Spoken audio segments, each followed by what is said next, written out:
brought to you by Palvi Agrico. आता शेतीसाठी जे काही लागणार ते घरपोच मिळणार, तेही मोबाईलच्या एका क्लिकवर।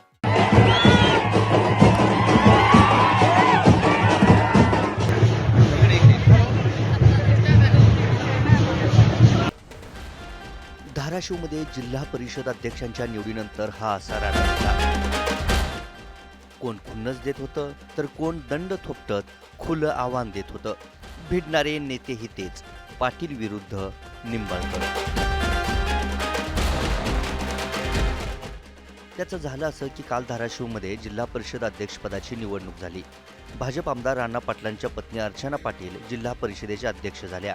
थरारक घडामोडींमुळे निवडणुकीवेळी ओमराजे निंबाळकर आणि राणा पाटलांच्या समर्थकांची मोठी गर्दी झाली होती। त्याचवेळी घडलेल्या या दोन घटना पहा। यातील पहिला व्हिडिओ। आमदार राणा पाटील आणि खासदार ओमराजेंचे बंधू जयराजे निंबाळकर आमने सामने आल्याचं या व्हिडिओत दिसतंय।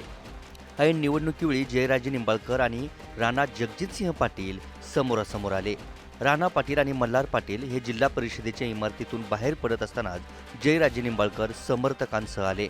राणा पाटलांना पाहताच जयराजेंनी मागे बघत इकडं बघ असं म्हणत थेट खुन्नस दिली।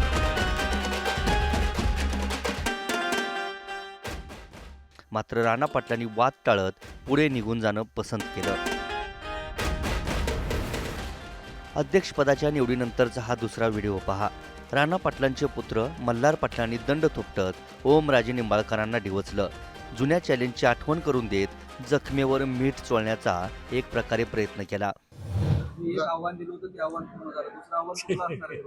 मी आज आपल्याला एवढंच सांगतो की आमची जी टीम आहे जिल्ह्याची महायुतीची, ती इतकी ताकदीनं काम करेल की येणाऱ्या विधानसभा आणि लोकसभामध्ये पण महायुतीचे सर्व कॅन्डिडेट हे प्रचंड बहुमताने विजयी येतील। धाराशिवमध्ये आतापर्यंत राणा पाटील आणि ओमराजे निंबाळकरांमध्ये खुला सामना होत राहिलाय।